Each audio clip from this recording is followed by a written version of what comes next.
I'll show you guys how to do that in RX10, um, and then how to render files, creating your own like custom exporting layout, and then going through the region render matrix on how to pretty much render all your files from there, and then just tools that you might need if you want to keep going and learning more about this cool stuff that I'll be talking about today. So let's get right into it. So about Reaper. Reaper is probably the industry.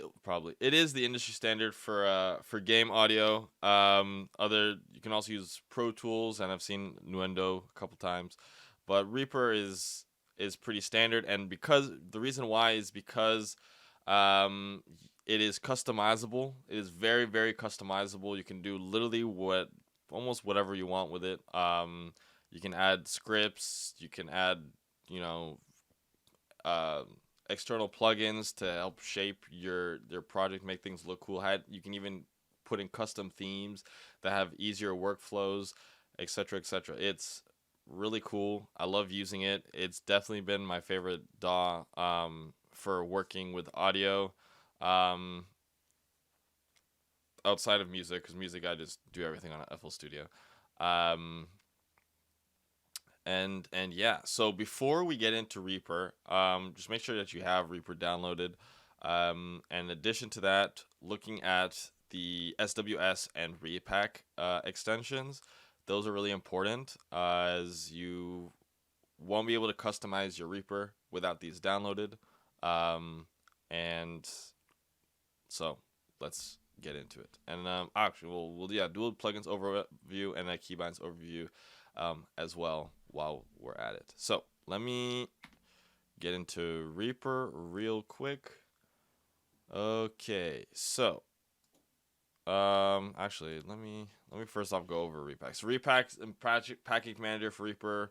You can basically install whatever resources you need, at like ReaScripts, which we do, I've added to my Reaper JSFX extension themes, language packs, templates, interfaces, and so on and so forth. There's so many things you could do with it. It's very cool, and I'm glad that this is available.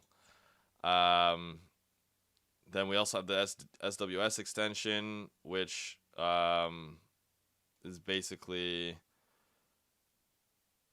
just more extensions for Reaper. You can go through everything here, but yeah, basically more extensions. So you can seamlessly integrate it into your Reaper, and you can add more features to Reaper, which is pretty cool. All right, so basically, um, this is Reaper. I have a theme on it, so it might look a little different than yours, but I purchased the MVK theme. It was like 15 Canadian, I think, or 20 Canadian. It was very cheap, and I really like it. It makes my Reaper look so much cleaner and more organized. And yeah, you can customize it however way you want. But so yeah, let's quickly go into what the important things that we need. And I'll kind of just start with extensions since we just hit that. So basically, once you've downloaded the extensions, and you've added them, you can browse packages. You can browse your packages that you've added. Oh yeah, so right here, these are all the things, all the packages that you have. These are all the things you can add to your Reaper project. And they're all, you can delete some if you don't need it. So like I have the SWS extension here, and the Repack Manager as well that I just mentioned, that you can add. And then if you want to add any other ones, you can go to import repositories. And if you want to add more things to your Reaper, you just copy and paste the URL. Usually it's a GitHub link, and you can just copy and paste that right into the import repositories, and you've imported it there. And then when you want to manage your repositories, you can see what you got here. So like, as you can see, all of them are pretty much GitHub. And then yeah, we got like Bird is one I use pretty often. You can have, so you can do global sampler, which I'll get to in a second. But it's not really, I mean, it's not really necessary. But yeah, you can everything you got here is pretty cool. Like Audio Kinetic is a really important one because you can use Rewise, which connects your Reaper to Wise, which makes things a lot easier as well in that regard, when you're trying to integrate audio into your games. Now, so with SWS, you can basically just customize your Reaper however you want. And the one thing that I've done was I basically customized one of the things that I really liked about it was I could customize my Reaper to make it so with the color scheme that I could just edit the color scheme however I wanted. So for example, if I press, Control T to make a new track, and then I press Control T again to make a new track, and I shuffle it into there, and this icon will pop up. It will change the color, so the color is the exact same. So when I have a new group here and I move it into there, it's the same color, and it just keeps things organized. So say like I want to have, just want to have like shoes. I don't know why that just came to my head, but shoes. This is the shoe sound, and you have different layers of shoe sounds. It's all like that. And then when you have, laces, and you have a laces sound, and you want to make a laces tab, you can just drag in there and you have your own little guy there. Right, so now you have two children, and yeah, that's that. And that is in the auto color settings here. So pretty much you would just add rule. Oh, okay. And then when you click on the rule, oh, wait, why is it not?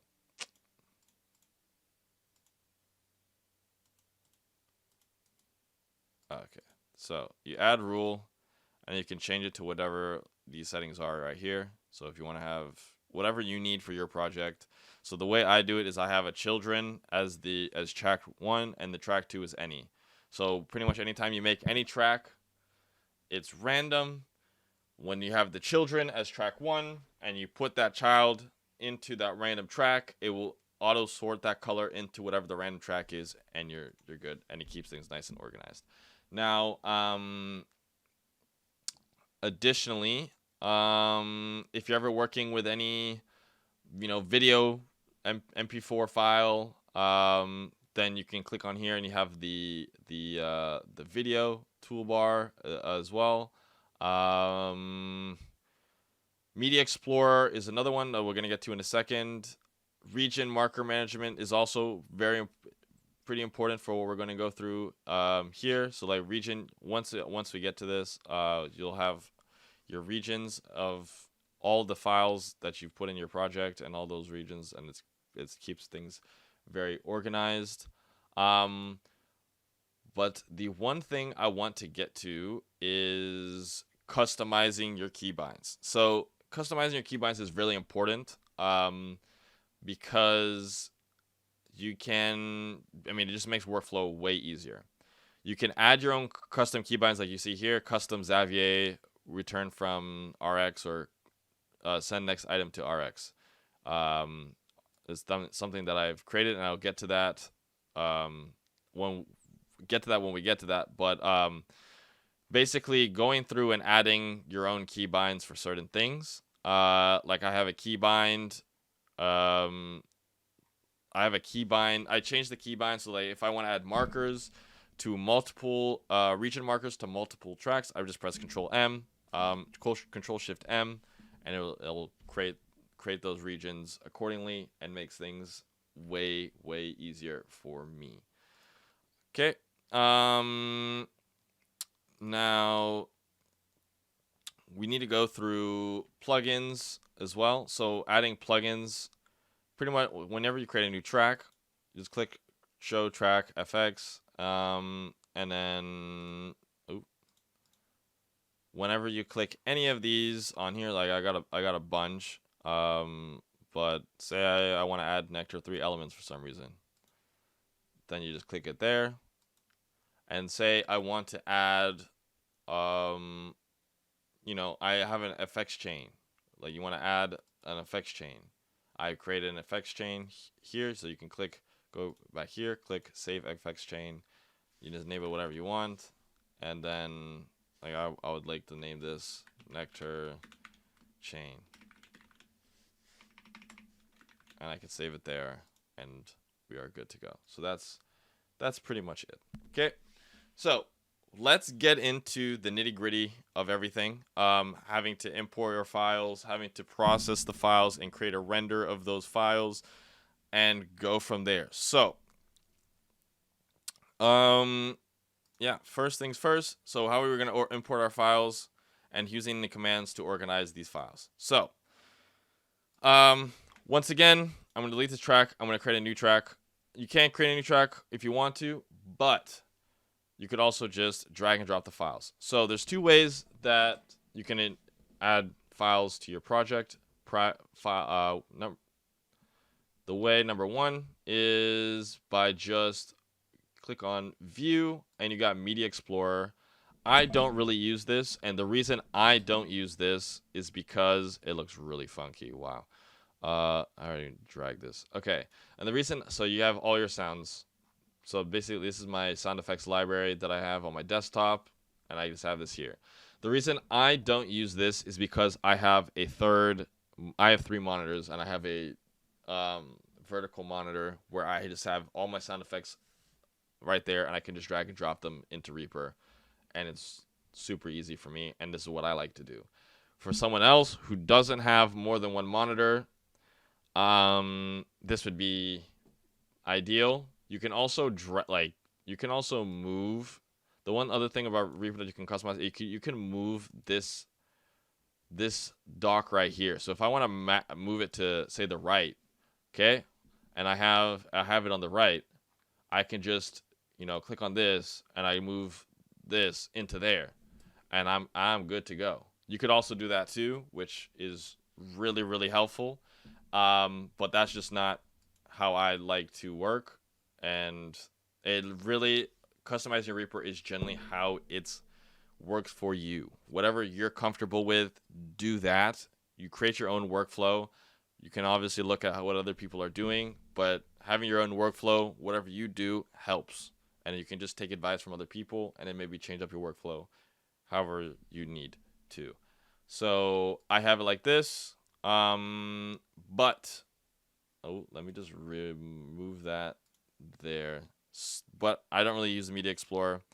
And so I just keep it like this. Now we're gonna add I'm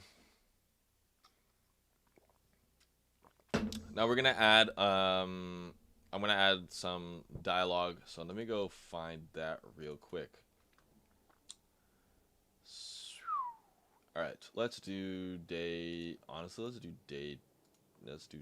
Okay. So, I was working on a game project pretty much most of last year, where we were recording voice actors and whatnot. So I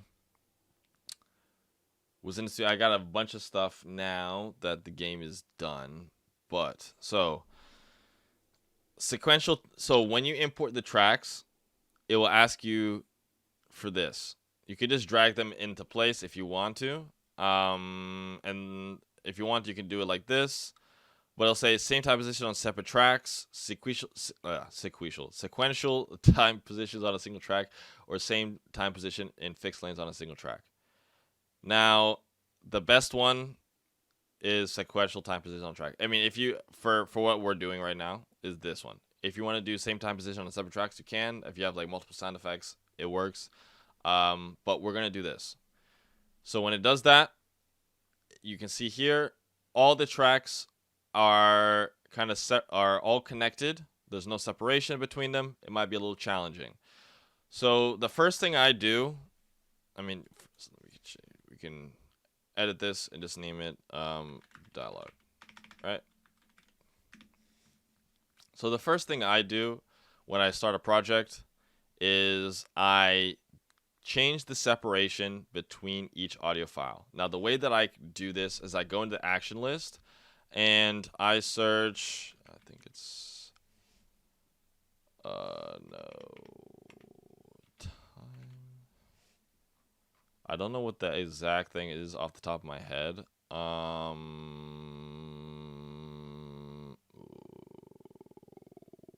Shoot. Don't know what the exact thing is off the top of my head. Wait, let me see if I can control plus shift. R. Okay, so this one right here, this is an SWS script. So if you don't have that downloaded, you can't do what I'm about to show you. So, okay. Oh my, okay.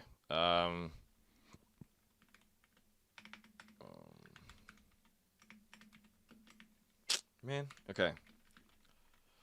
All right, so Control plus Shift R. So the Xenakios reposition selected items. I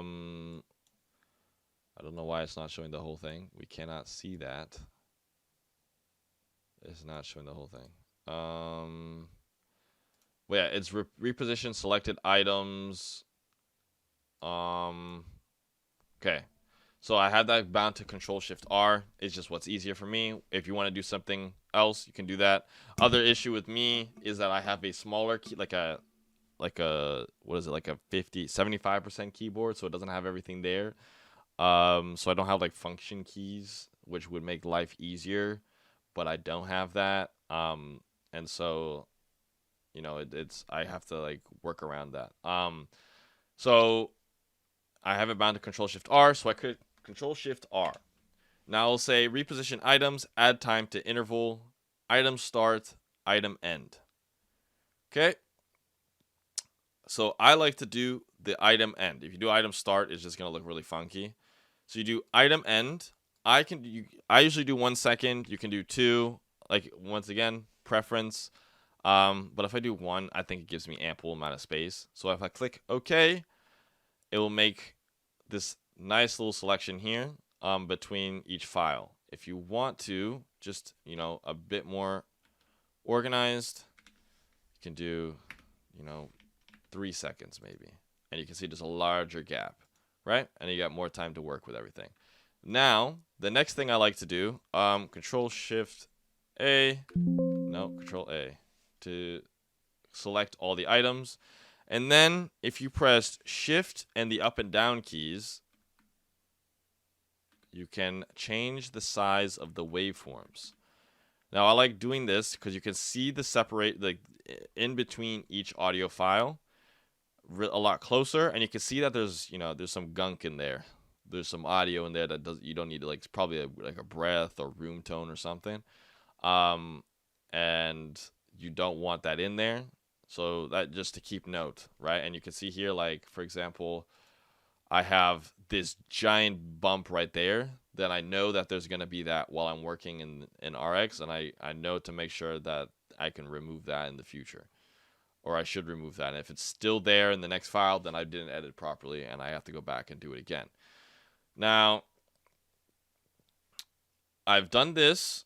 Once I've done this, I usually like to do my tops and tails. Now, this is getting more into the, you know, the pre-processing adding my tops and tails, adding pre-processing chain, and rendering the clips as a new take.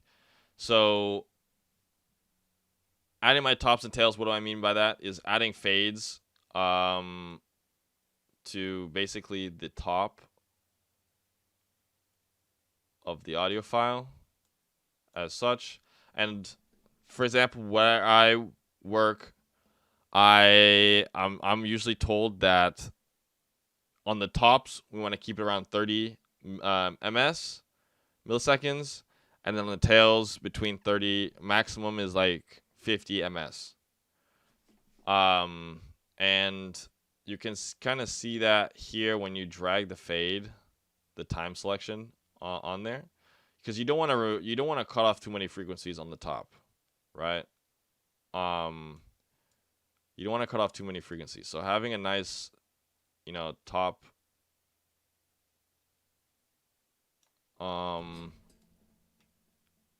tail is good. So now you can see if you want to drag and it like locks to the grid, just regular drag it. If you want it to flow seamlessly, you can just hold down shift and you can drag everything around seamlessly. Right? So I want to have my top right there. Nothing crazy. And then I go to my tail and I drag it down, and then I do it about there. About there. Right? Okay. There's my tops and then my tail. And you can do this for every single one. I'm not going to do it just for the sake of this. But do that. The next thing I'm going to do, and you need to make sure that you do this every time for organization purposes. The next thing, I'm going to go back into the, always Control S to save as well, just if you're ever doing anything. The next thing is to go into your action list, and you got to make sure that you have marker. Ooh. The region. Okay, I'm just going to do Control Shift again. Ugh. Alright, so I have it in Control Shift M. So show track. Manage window. No. Oh, no. I know what I did. Okay. See, I'm someone who just memorizes the keys, and I just forget what I have. And it just becomes muscle memory to me. Sorry. SWS, create regions from selected items named by active take. Which is important, because the reason why is that when you make a new take, it will say 34, like render take 1, right? If you want, usually, like say for my work, they ask me to send them the files as they were delivered. If I don't do this, then I have to go back and I have to edit every single individual name, and it gets really annoying and tedious, and then people don't like it, So making sure that things are organized again. So I'm going to click on Control Shift E. Oh, no, let's do that.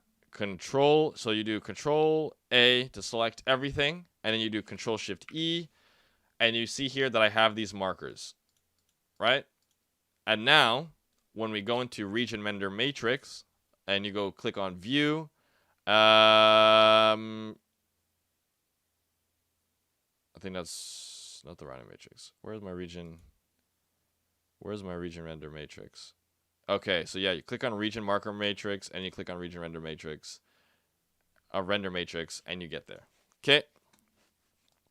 So I have my render matrix right here. As you can see, I got the master mix, all the tracks, and my dialogue. Now, when I get to the exporting phase, we're gonna talk about it a little bit more. But you see here that I have each one is numbered the exact same as the name of the file, which is good for organizational purposes. Okay, now let's get into a bit of the nitty-gritty of things. First, with rendering as new take. So what I do, and this is how I was taught, is basically what you'll do is you'll add a processing chain. So what I'll do is I'll add my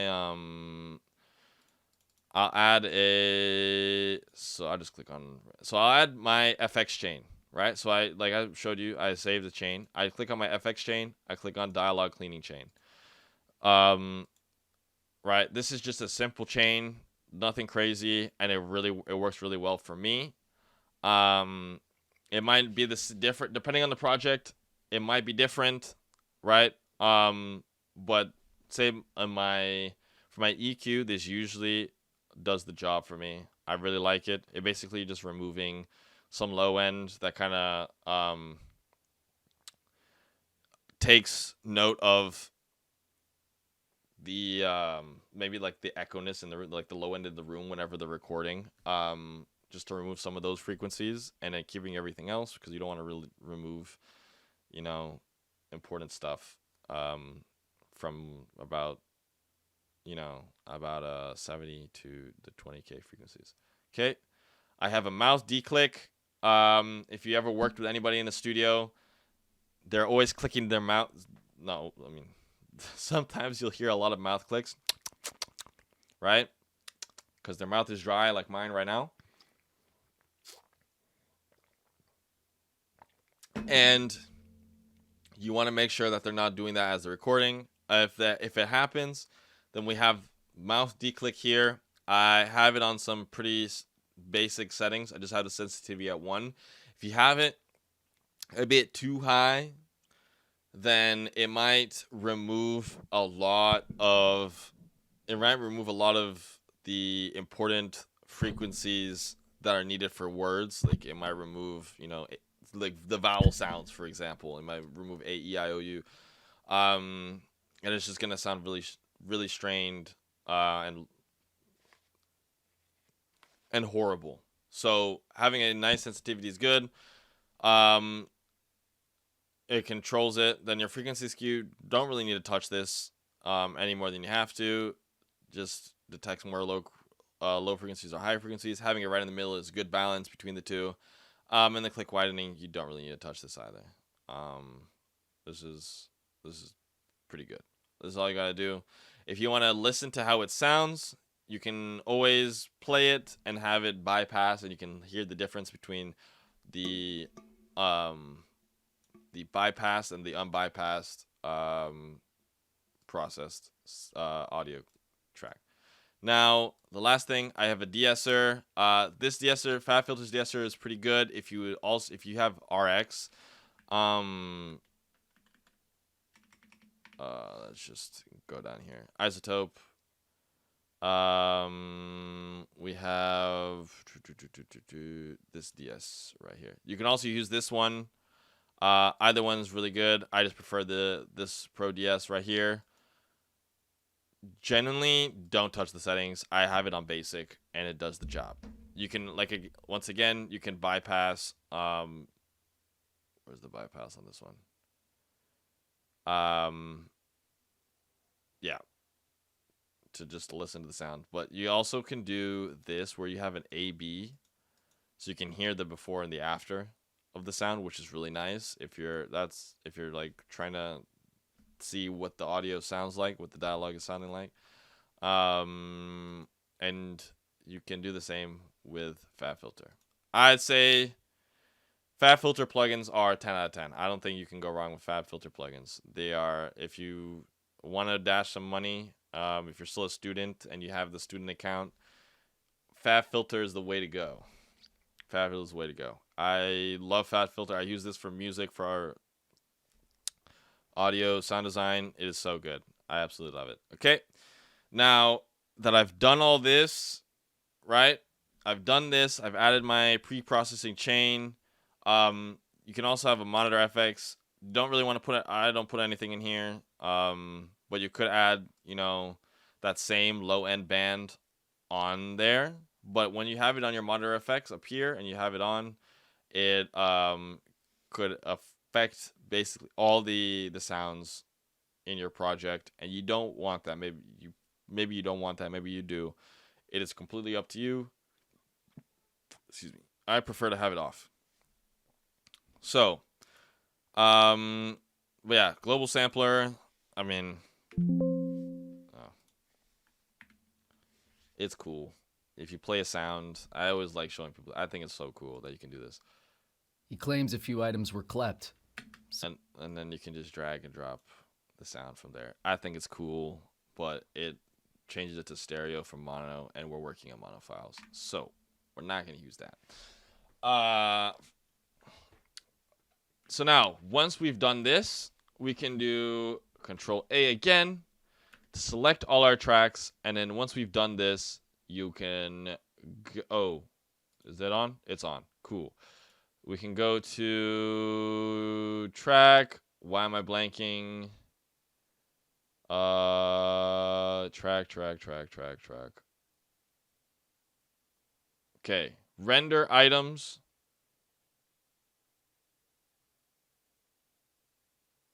You can do render items at use take, apply track, take effects to items and use take. I do render items and new take. This is just the easiest. Okay. Basically, what it's done is it's gone through and edited everything. I can also show the other version. So like apply track take effects as new take. Does it completely different. But yeah, once you do item render items as new take. I was like doing this one.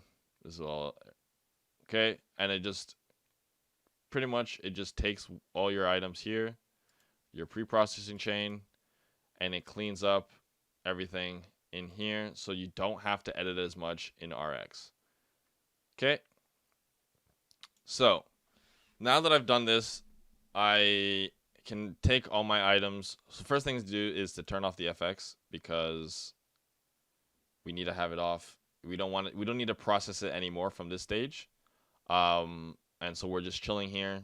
We can just send the items to RX and we're good to go. We don't have to worry about editing or cleaning from this point right now.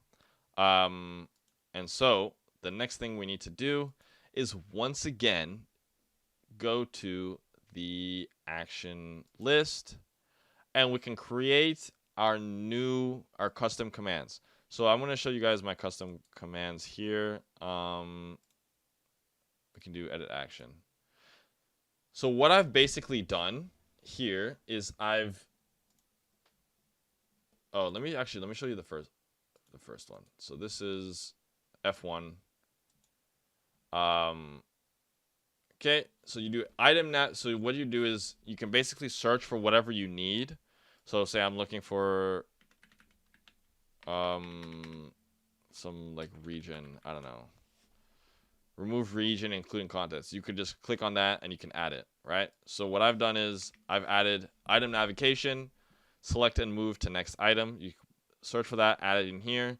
Item, open item in copies in primary external editor, which is my RX editor.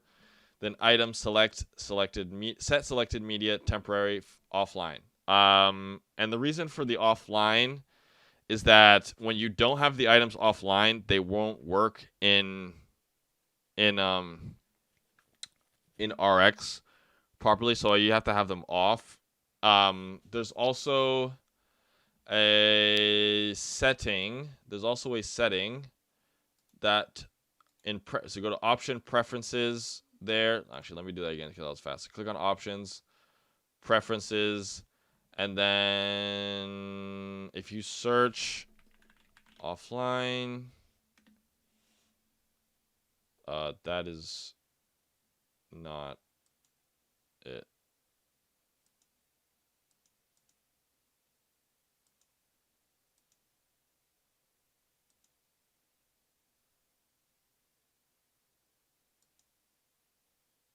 Oh, this one right here. So in media, set media items offline when application is not active. And so when you do that, when you go into your external plugin, the items are not active. They're not playing inside of Reaper, and they're just playing within the editor, and you don't have to hear double.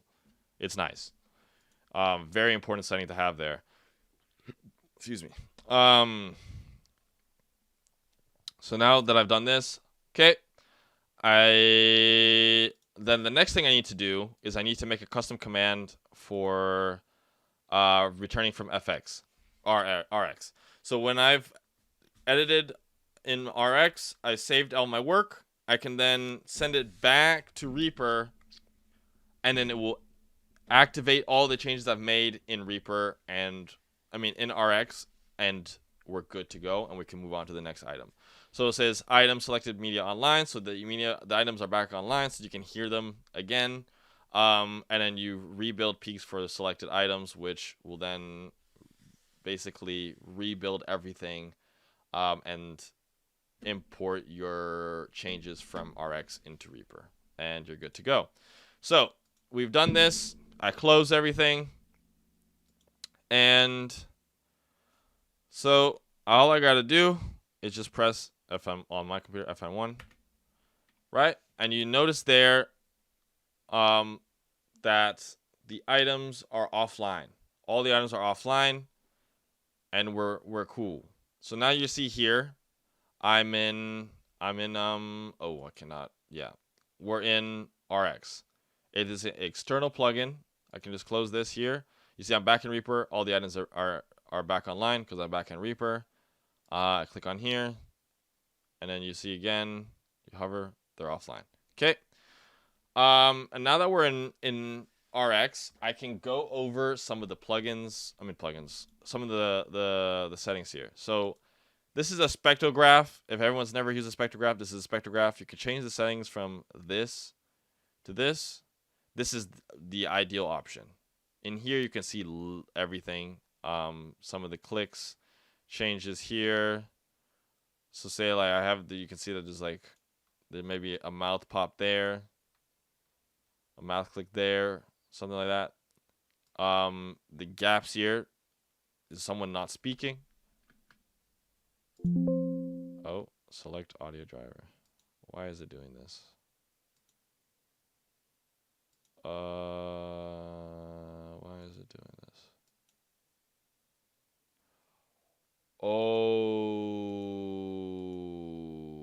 this potentially could be because I'm using OBS and it's clashing with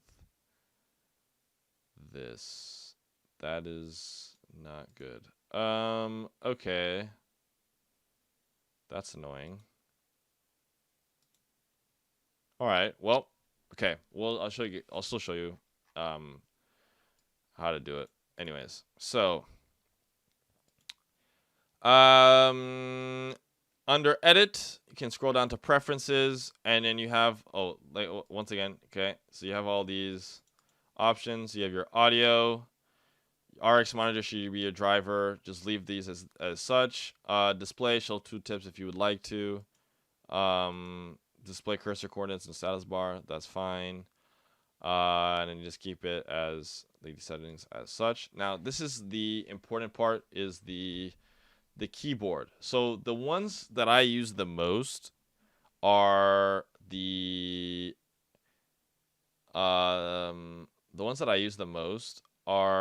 D-click. So the ones I have put them on like 1 through 5 is I use D-click, mouse D-click, just if I need to remove any more clicks that weren't deleted in the pre-processing chain.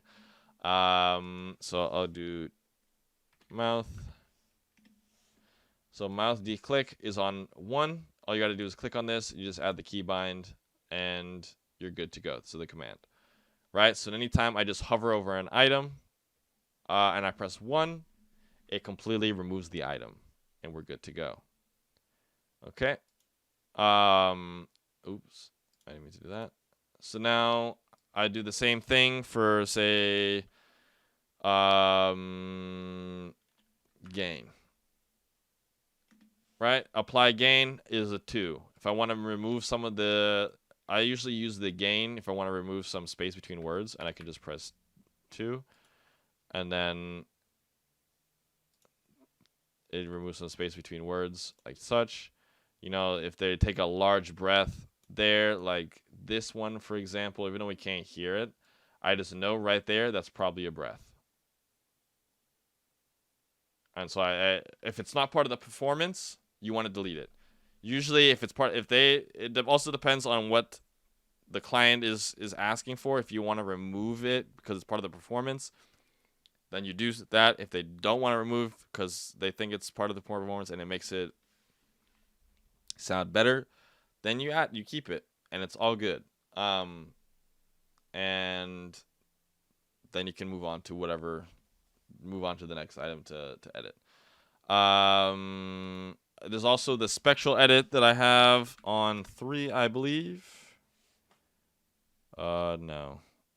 Oh, spectral repair. I have that on control 6. Yes. My spectral repair on Control 6. Just to do some more repairing. Usually on heavier edits. Like this one, this one has a lot of issues. A lot of stuff to edit on this one. And so maybe I might use the spectral repair to remove, some more like frequencies or something. So yeah, this is the spectral repair. This one is sorry, not spectral repair. Spectral denoise, not spectral repair. Spectral denoise. This guy is very good. See your input output, your noise profile, your residual noise, and your curve. This is also used in just editing audio in general. Say like I'm recording Foley out in the forest, and there's a lot of background sound. I'll use my spectral denoise and just clear up a bunch of unwanted frequencies and noise, just so just to make the sound cleaner. Yeah. And then you also have deplosive. Another one, if there's pop Ps, you can run deplosive. I just keep these settings so I don't remove too much from from those syllables. But yeah, that's good. And you can also use declick. Is a little bit more aggressive than the mouse declick, as it removes like everything. So keeping those settings relatively low is definitely better. So you don't once again, you don't remove unnecessary frequencies. Also mouse declick important. I just leave the settings. Sensitivity is a little high. I could move that. Also, I've already done it beforehand, but I like keeping the sensitivity on high, just to, because sometimes those clicks are very aggressive. But yeah, you can always change the settings if you need to. I'm keeping the frequencies here the same. Here, and then the other ones I use are fades in and out. There's also, so the fade in and out. Say I'm working here as well. What I could do, instead of removing all the gain, I can just fade. So you want to do a fade out and then fade out the breath or something. You could do it such like that. And you can see that I've done multiple fades down here. I can just click on this one or click on gain. It takes me back to the last edit I made. And it removes basically everything else. Like, so you can do fade in, but you can see that here my top is pretty much already edited, so I don't really have to worry about the fade in there, and the same with the tail. Okay. And then another one is the gain. If you press G, Control G, this is one way to edit the gain. You can manually edit it like this. As you can see. But I don't like doing it that way, and I like using kind of like to touch, I guess you could say. Why can't I deselect? Okay. Basically to touch, and then you can just set it however way you want to. Once again, these settings are up to your preference, however you want to do it. It's the easiest way to go from there. Okay. So basically, you see, like, I have a mouth click here. I want to press 2. It might remove something. Oh no, I press 1 and it removes that mouth click there, which is really cool. You can see it's just gone. Right there, I once again remove something. This might be like a little click that, removed. Same thing here, removed. But a lot of times you don't need to remove literally everything. If it's not really affecting it, the reason why my audio is just not working. But yeah, you can see kind of see what I'm getting at there with this. So once I've done this, so say I want to, let me do something like I want to remove all the gain here and just spam 2 and remove everything, right? I click Control S, it saves. I then close this and I close that file. You can close this if you want to, right? I'm back here in Reaper. You can see here that I've made some changes, right? As you can see, the space between words, there's a gap. The line is just solid. If I click on Shift to make it, you can see that there's nothing there in between words, and it's like it's nice, clear space. There's no audio there. You can leave it up to your client to whatever. Okay. And now that I've done this, I click Control FN1, and it adds it back into the project. Well, you can see that it automatically did it for me, but if you want manually, Control FN1, it adds it back there. Then now that I've done this and I want to do it again, I click Control FN1, and you see I can just edit this again, and I do, nope, that's my fade in. 4 I have on fade out. I can just fade out like that. I can Control S, boom, close. I go back in, Control FN1, and you can see my fade has been made, which is very nice. And now that I've done this, okay, and you can do the same for the next clips. But now that I've done all this, we need to go to the rendering and the pre-processing chain there.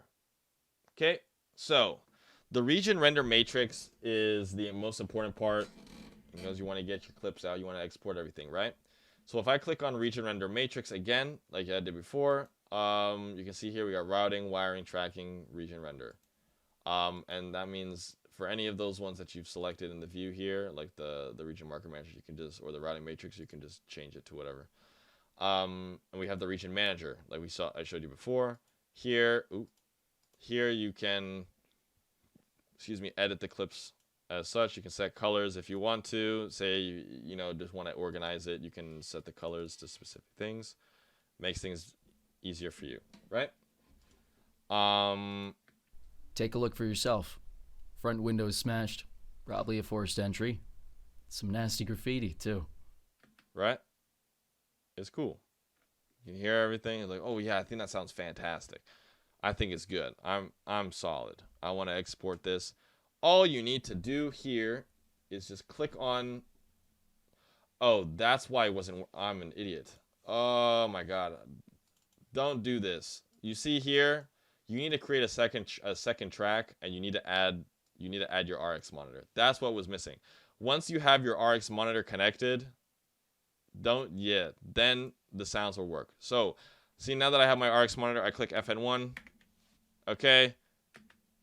Yeah, looks like a forced entry. Now you can hear your sounds in RX. That is a rookie mistake. I can't believe I actually did that. So I click my thing here. Yeah, looks like a forced entry. See, this one sounds pretty good, right? I just want to then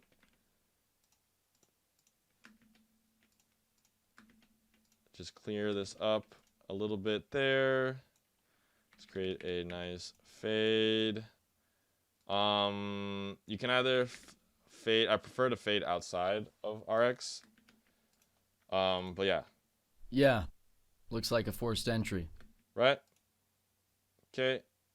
You think it sounds good? You can like do little minor edits here. You want to select a different. Select a specific area, maybe. Look. You think it sounds good? I think it sounds good, right?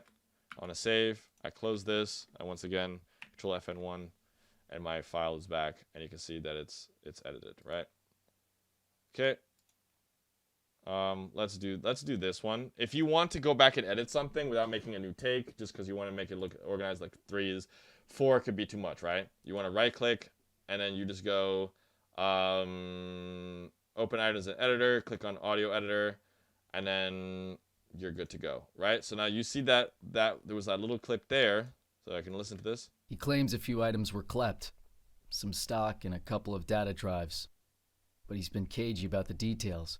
Won't give us a list of inventory or what was taken. He's pretty mad about the place being trashed. Right? That's good. Okay, and you can see that on that last audio clip, we got something. It's taken. He's pretty mad about the place being trashed. You can hear this a click here or there. Mad about the place being trashed. Like right here, there's a mouth click. Right about here. Mad about the place being trashed. So you can see that there's a bit of a clear that with one. About the place being trashed. He claims a few. And then there's also a mouth click about here. Clear that, and then you're good. So he's pretty mad about the place being trashed. It's much better. You can hear it. Now the click is gone. Is gone. It's way better. It sounds cleaner. And you can just keep going from there. He's pretty mad about the place being trashed. He's pretty mad about the place being trashed. Still one click here. Somewhere in here. But I'm not going to spend all the time finding it right now because we need to move on.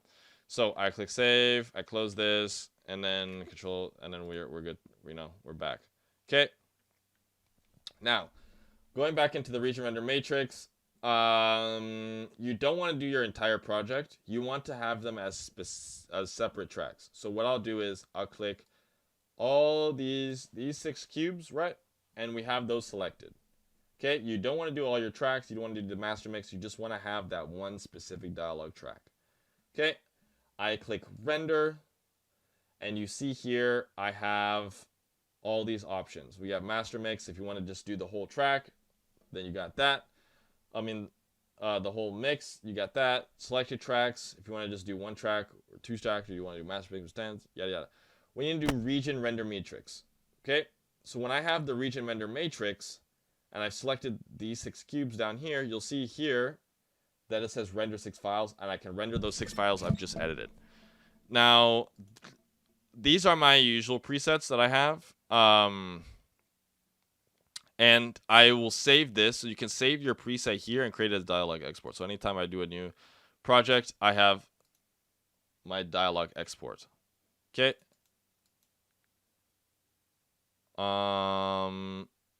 And we're good to go. So you want to have it on all product regions, and you're good.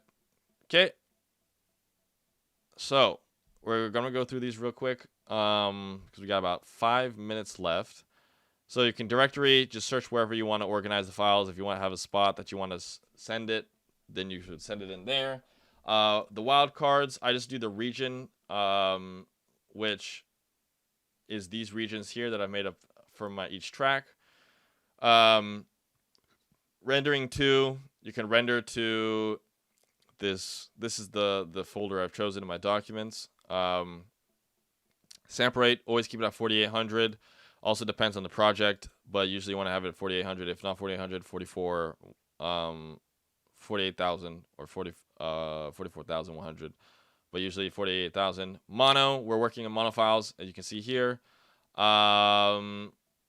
Keep this like this. And then you want to make sure you have it at wave. Secondary output, keep it at wave, 24-bit, PCM, large files, auto wave. And do not include markers or regions. If you would like to, you can. But I don't have to. So that when now I've done all this and I've saved these settings, you can save the settings, right? And then you have your dialog export settings right here. Okay.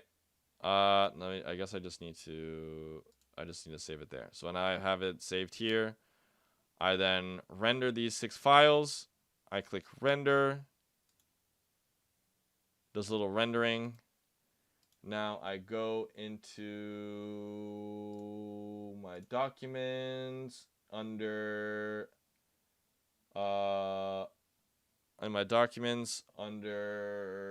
Reaper projects, audio editing workshop, and you can see here that I have my 6 files that I've just edited, right? And it's good to go. Now you can obviously organize this as well if you would like to. But that's pretty much it. That is like my whole process that I like to do for editing audio. It's once you get the hang of it, obviously it gets really simple, but it's fun, and you can play around with it and see how you would like to create your own different workflows, like I have, and just go from there. Also, make sure you keep the monitor FX on track 2. If you want, you can also add it to the monitor at the top, but I just like making a second track. And other than that, that's pretty much it from me.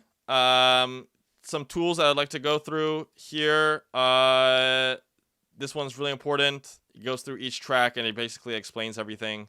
So like, the mouth declick, where is that? Mouth declick, and it just explains the mouth declick and everything, that the mouth declick has to offer. And then another thing, the game audio learning. If you want to get into game audio, you don't know where to start, this is a good place to start, and you can learn from here. Other than that, that is pretty much it from me. If you'd like to contact me, you can find me on LinkedIn. I'm right here as Xavier Ushinowo on LinkedIn. You can always feel free to message me if you have any more questions. And yeah, that's pretty much it. I hope everyone got to learn something about it. Also, if you want to message me on Discord, feel free to message me on Discord at Aphrodisiac. Let me just type it up real quick just to make things easier. Add me on Discord at that Aphrodisiac right there, and that's pretty much me. So thank you guys for listening to Audio Editing for Dummies. I hope you guys learned something from this, and looking forward to hearing from some of you, and enjoy editing your audio and having fun with it, and hopefully, good luck everyone, and have a good day.